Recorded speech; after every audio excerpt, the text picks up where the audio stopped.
Hello friends, welcome back to the second session of HTML basic course by MESTAG World. So in the previous video, I described some things about what is HTML and what can I do with it with some commands which are tags like HTML, doctype, head, the title and some more. So in today's video, we're even going further, but before we get started, I'm going to tell you that in a previous video, I have given the link, which is a downloadable link of Sublime Text 3, which you can click on and just download it directly from your computer. So let's get started. Okay. So in today's video, I'm going to tell you that how to style anything, how to style your HTML document. So let's get back to the file. Here the file, the web file. Just make one more folder here with the name of set that to my CSS. Just not the name, because we are going to use that name after. Okay, just remove that and make one more file and just save that inside that my CSS with the name of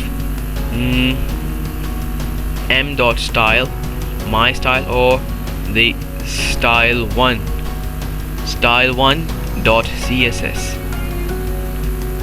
Okay, this CSS file is a type of file which we use to style our HTML file. So there are two ways to style your HTML file. Number one, insert a styling tag, insert a style tag, and just write inside everything you want. Like if I set that to h1, which should be color, everything else you can write there. The color, which should be blue,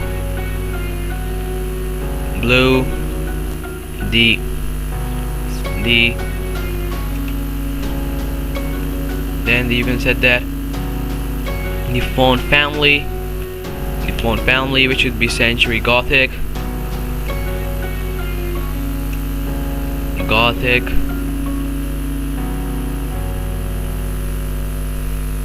and if I write here the h1,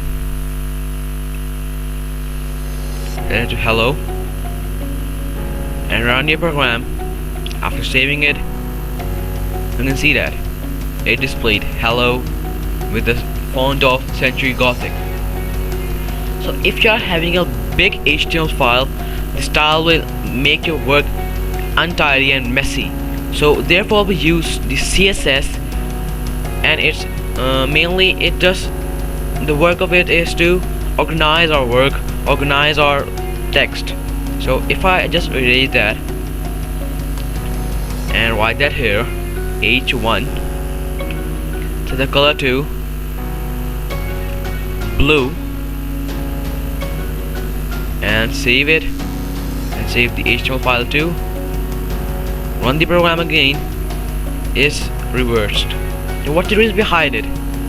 The reason is we haven't linked the HTML file to the CSS file. How to do that? Just make one more tag with the name of link, that we are linking the HTML file with the CSS file. So make one more with the name of link.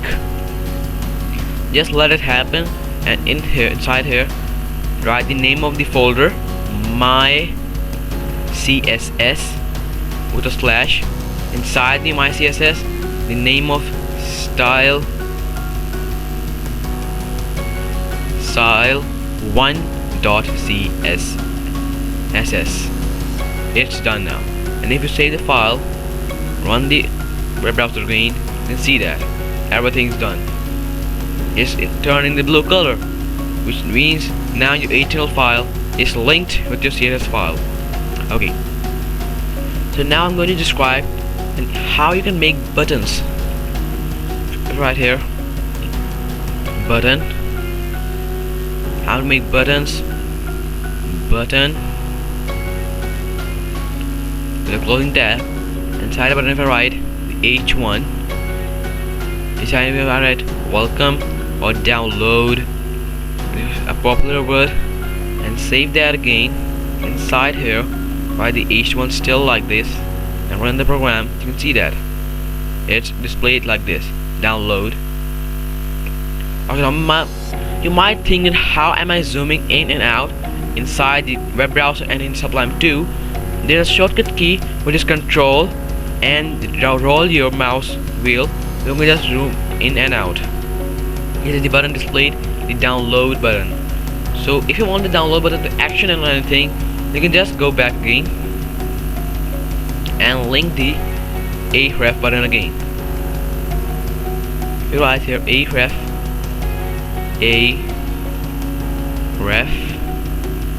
with a hash, the closing A, and type right welcome. Save that and come back here again. It will displayed welcome. See that welcome is again displayed. Right here the href. Alright, yeah, href. Set it to blue or set it to green. Run the program again. See that nothing happens. Why? Because after I hit the button, when I hit the button, save that again, run that again, nothing happens because href can't be styled. Okay, if you come back again, or if you write here the A, then you write that and the color should be green. Run the program again. It happens. The color changed to green. You see that the A is at the start and A is at the end. So now if you just want to change the color of a background of a button, so what we'll do is just go back, and here we have one more button.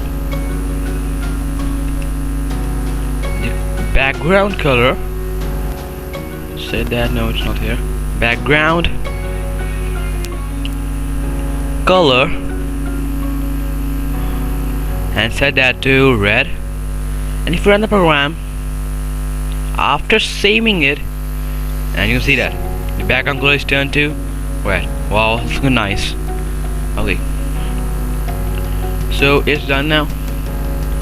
Now if you want to change the background, you can see that the background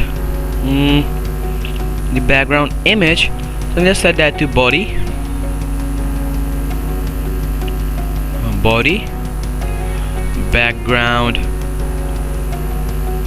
background color, set that to yellow.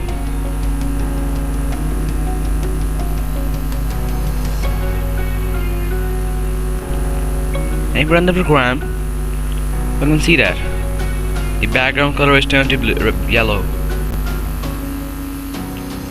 And if we want a background image, then you can just simply write an image and set the URL of the image. And I have an image inside my folder with which is the name of png. Okay, if I write //pt, which means in some folder there is a file named pg.jpg, to explain the computer, and just save that, run that again. See that there's a background image. So the original image is this type. See that this is the original image, but I'm only able to see this part of the image. So how to see the full part? You just get back, and here you write that the background size, and set that to cover, a type of a color or cover. And save that, run that again, and see that it's perfect now. I'm able to see the whole picture. Okay, now I've added a button with href, nothing, name of welcome, and I've styled the body. Okay then. Okay, it's enough for today's video, and in the next video I'm going to tell you how to style our buttons, how to make it hover them, and then if we point them they'll change their color. So let's discuss them in the next video. Thanks for watching this video. I hope you'll like it. Goodbye.